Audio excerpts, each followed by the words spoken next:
This is a BBC Model B dating back to 1984. Today, of course, we use our computers to send email messages or to communicate with each other via the internet.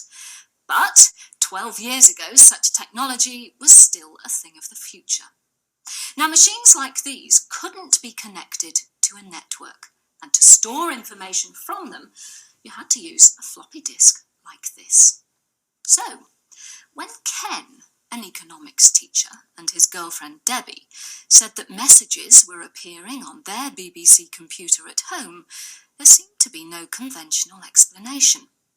Even more so when the writer of the messages claimed to be living in another time. What are the Dawdleston messages, and why don't we hear about them more?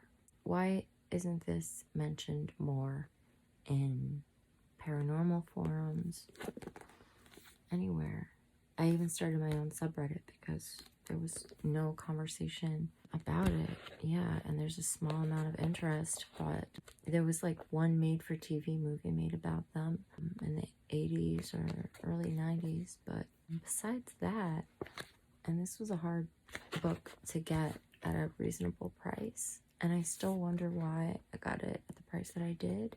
I think they must have done a repressing or something, but it's one of those books that you look for it, and even still some copies are like $1,000 or more.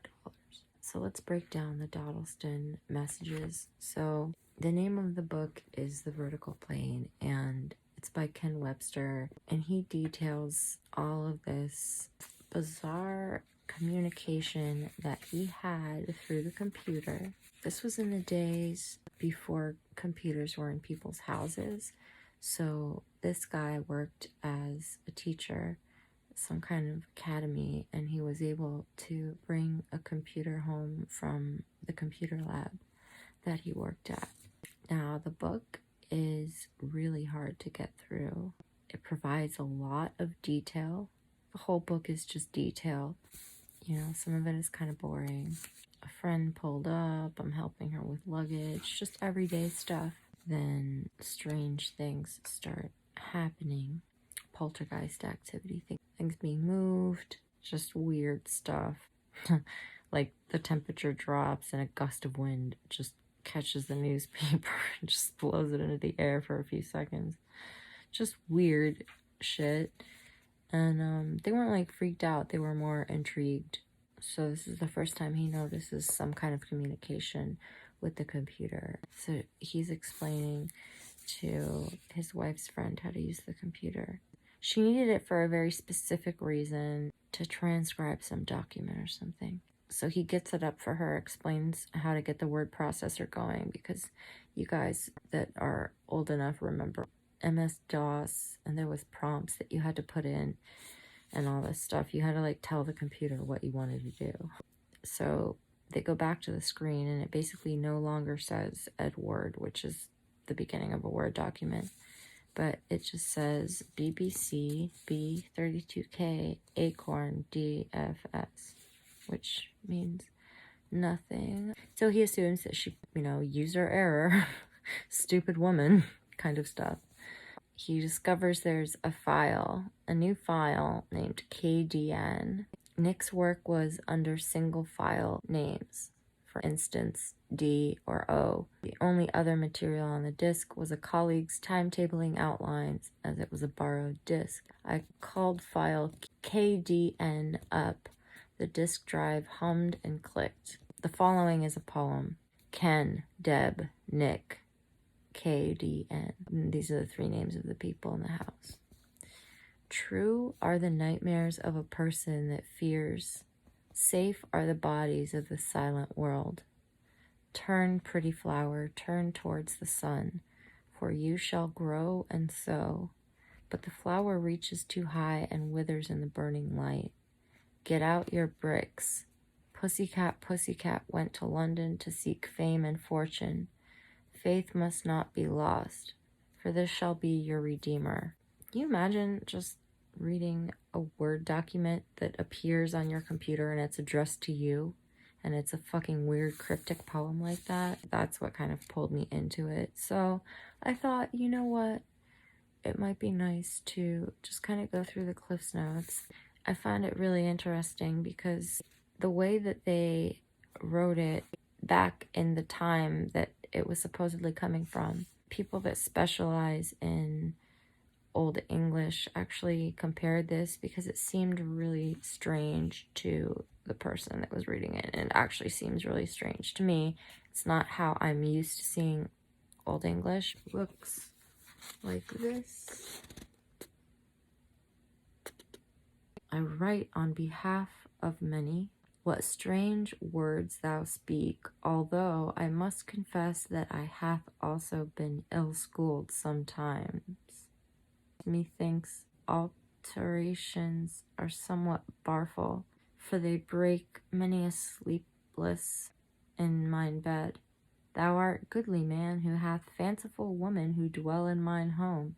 I hath no want to affray, for on lie slithe mine hath whited antic has ripped atwain mine bound hath I been reft a night. Charge house, and thou come, 'tis a fitting place, with lights which the devil maketh. That's where he's talking about the computer. And costly things, that on lie mine friend Edmund Gray can afford, or the king himself. 'Twas a great crime to hath bribed mine house. So this guy speaks as if his house has been taken away from him by these people who live in the future. It's really weird. And what I like about this book is it writes how it was exactly written, and then it writes the translation, so that if you don't understand like the last paragraph, like I didn't, it means I have seen many changes, alterations. Lastly, the schoolhouse and your home. It is a fitting place with lights which the devil makes, and costly things which only my friend or the king himself could make. It was a great crime to have stolen my house. You're a worthy man who has a fanciful woman, and you live in my house. I have no wish to alarm you, for it is only since the half-witted fool ripped apart my confines have I been tormented at night. The half-witted fool, and then in parentheses, trick. I write on behalf of many.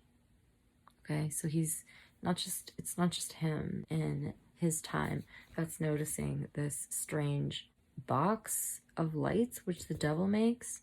So yeah, he felt pretty uneasy about the last one, but this one seemed different. It was old or quaint in style. 12 lines of lousy spelling, disjointed sense, obscure reference.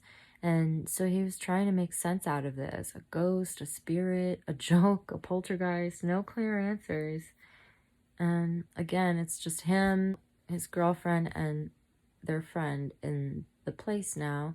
And he's only taking this computer home for weekends. And the only stuff stored on it is what he has on this floppy disk.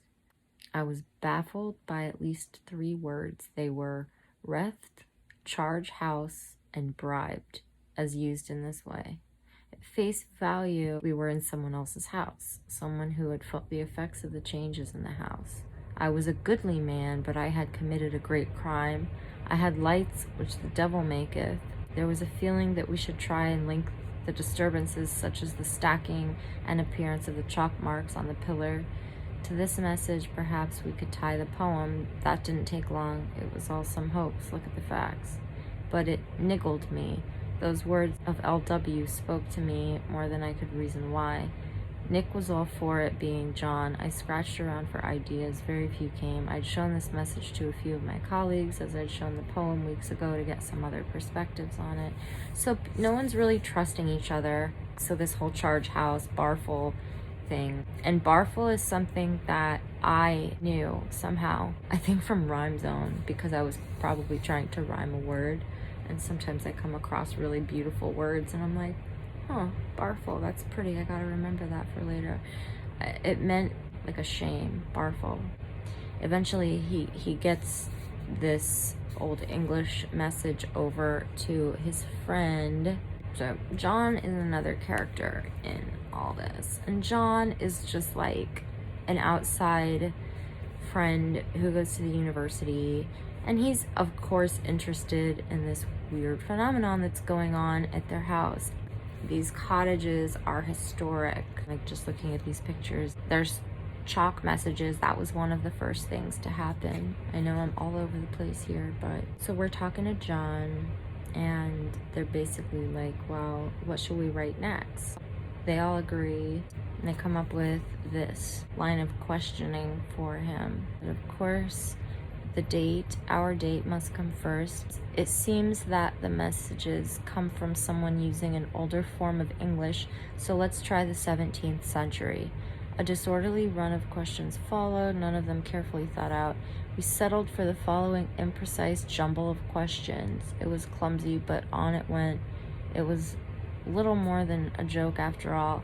I typed it up on the computer. We're in the reign of Queen Elizabeth II.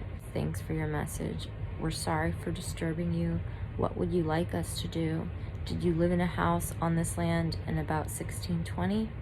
Do you want us to tell you more about our time? Why write a poem? Who is Edward Grey? Is he related to the Egerton family? Do you have a family? Is the King James or Charles Stuart? What is the charge house? Was this village called Dodleston in your time, in your life? And how many families lived there? Thank you very much for your messages. Thank you for not making us afraid, Ken, Debbie, and John. So now they're all just like waiting for the response, right? And it's unreadable, so I'm gonna read the translation. The king, of course, is Henry VIII, who is 640. Was one confident line, but the message was signed L.W. 26 March Anno 1521. Not only was the date incongruous, but the construction, especially the question marks within the parentheses, was a modern idiom. So basically they're finding inconsistencies with the text, and then they also have these weird question marks in parentheses. So he says, "'Twas an honest farm of oak and stone. It is helpful that you should tell me about thy time. Dost thou hast horse? Edmund Grey, brother of John Grey, lives at Kinnerton Hall. Thy king, of course, is Henry VIII, who is 640. I nie woot of King James. Mine charge house is a place of lore. Schooling, L.W. March Anno 1521. So this guy says he likes King Henry, someone that he found interesting, but he was not even close to 46 in 1521. He had been on the throne about 12 years and was still a young man. It was some days later that Peter Trinder found out that Kinnerton Hall was built at the end of 17th century. Nowhere near was there evidence of an Edmund Grey this side of Ruthin. The latter point didn't bother me as much as the discrepancies over the date. John Cummins even doubted that the house would be built of oak and stone. This seemed to leave the definition of charge house as the only reliable item. I don't know what a charge house is. See how kind of hard it is to get through. Stacked milk cartons on the kitchen floor. I mean, like, this would be great if they made it into a movie. That's why I'm like, I wish that this got more attention. It's really honestly just a fascinating story about possible time travel communication. I'm gonna link like podcasts and short video that I mentioned below. Can I link my subreddit? I don't know. There's a subreddit though. There's some stuff posted there as well. So for right now, I've just skimmed up to 4. So we're gonna just go chronological with it, and we're gonna go by the communications. I'm just gonna be summarizing what is going on with the people involved, and we're gonna be going through the communications. And if this was a hoax, it was a very intelligent hoax. To this day, these people, they don't know what the fuck happened, and they want to be left alone. They didn't do this for publicity. Their last interview was like in the 90s, and they just looked like they wanted to be left alone. Yeah, they still don't know. I mean, they're not claiming anything. They're just saying like, this happened. The whole thing with his book is that the man that was writing from the time, supposedly 1521, this guy, Lucas, this guy says he's a writer and he's going to write a book about this. That's how he'll prove it, is that he'll see the book.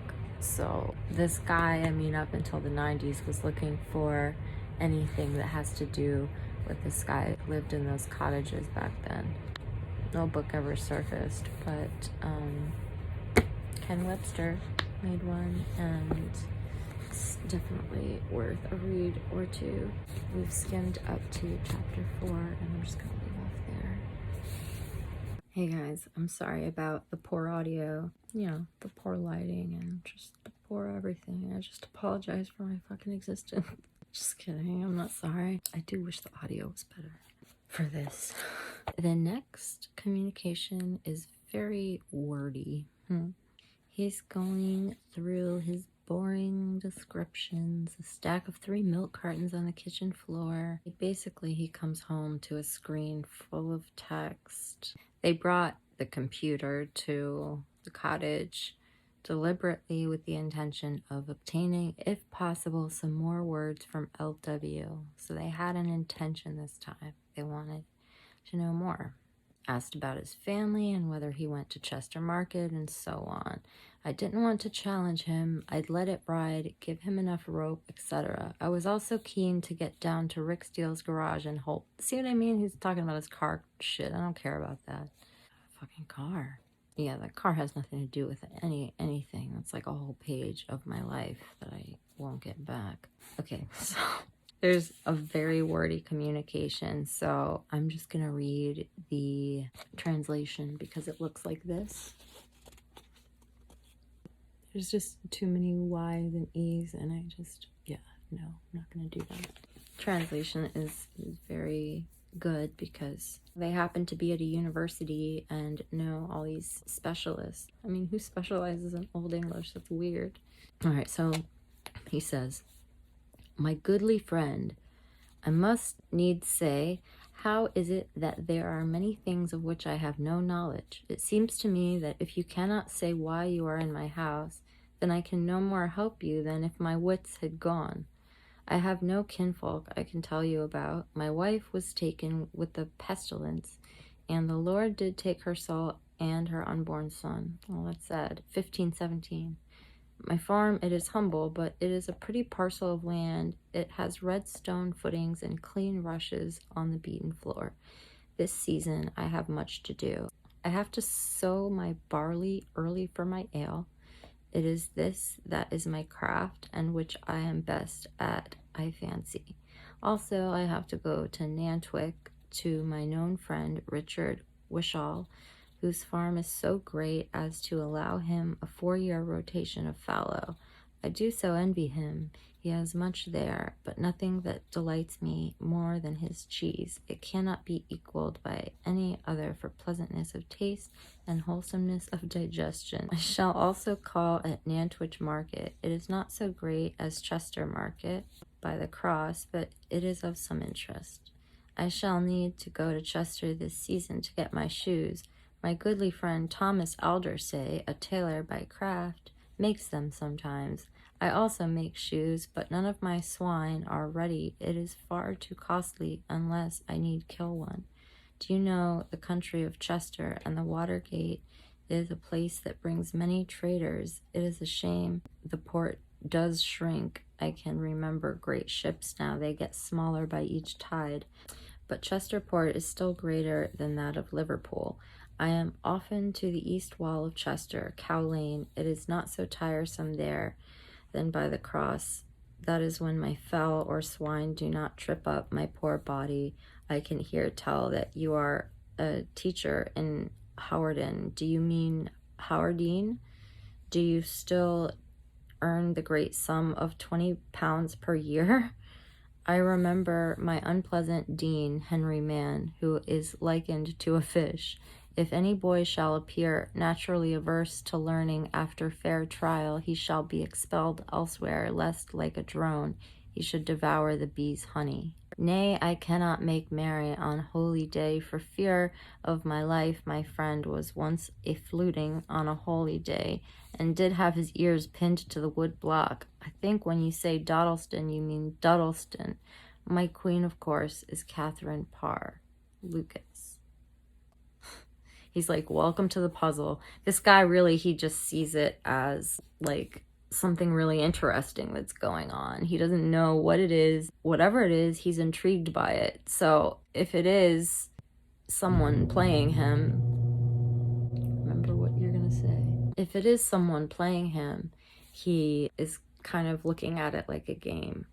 He just enjoys putting the puzzle together. He's like me, except a lot more boring. He talks about a lot of boring stuff too. Sorry, Webster, but you do. The phrase redstone footings caught my eye. We had redstone blocks, sandstone blocks, in a heap by the damson tree. They'd been dug up during the renovation work. Sorry, I shifted. Indeed, Dave Lovell recalled that several lay in a line parallel to the pillar and old outshut wall. They were originally within 3 feet of the bathroom wall and the apartment center of stacking and related activity alongside the pillar. They were certainly red sandstone. This meant nothing to the skeptic in me. Well, it nagged, perhaps. Anyone could see those stones while snooping around in the garden or house. It seemed from that third line we were in his home. He was quite indignant that we were actually asking him to identify what items he possessed. Should have been obvious, but it wasn't. It was all quite confusing. There was a whole lot of things wrong with the communication. Was Liverpool a natural choice for comparison with Cester and Tudor times? Everything's spelled differently too, and I don't know if it's because it's Old English or because things were just slightly different, but like it has that kind of parallel universe vibe. Punctuation looked very modern, with its liberal use of stops, commas, brackets, and question marks. There were dozens of questions to be answered. For example, was it true that no one made merry on a holy day? I don't think I wanted it to be a hoax anymore. I was so intrigued by it, but a clever hoax was still the only likely answer.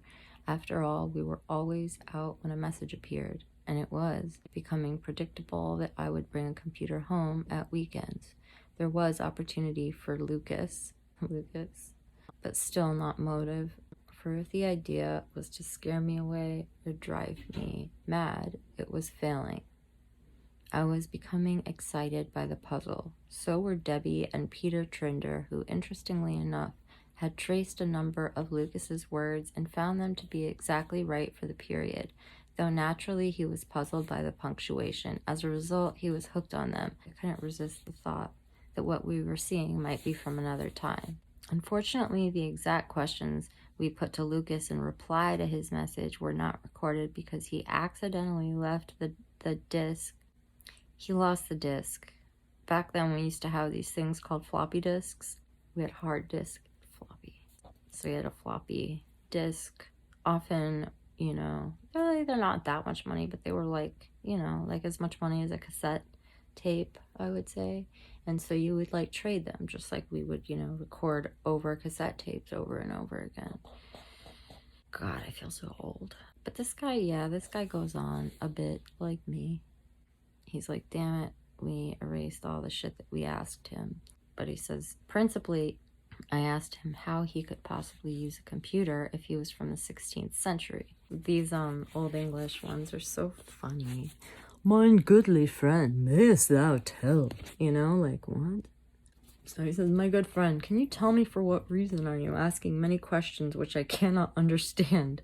I am confused. The writing machine is a wonderful thing, somewhat unnatural, I fancy, unknown to myself, it may be, but I have seen you make lights on the box, and am cunning.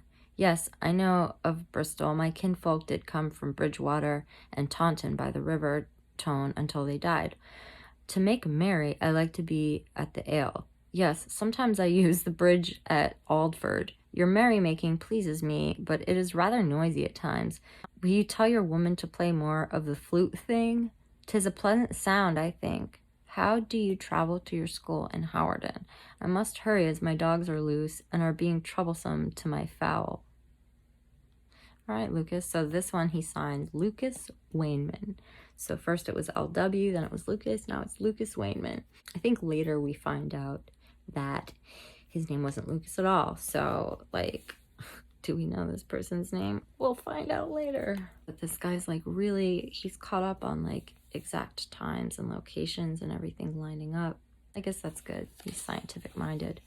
But yeah, so that's why part of it is like kind of boring, because he's doing this very scientifically, right? So I'm gonna just stop there at page 37 because that's a lot. So Berber.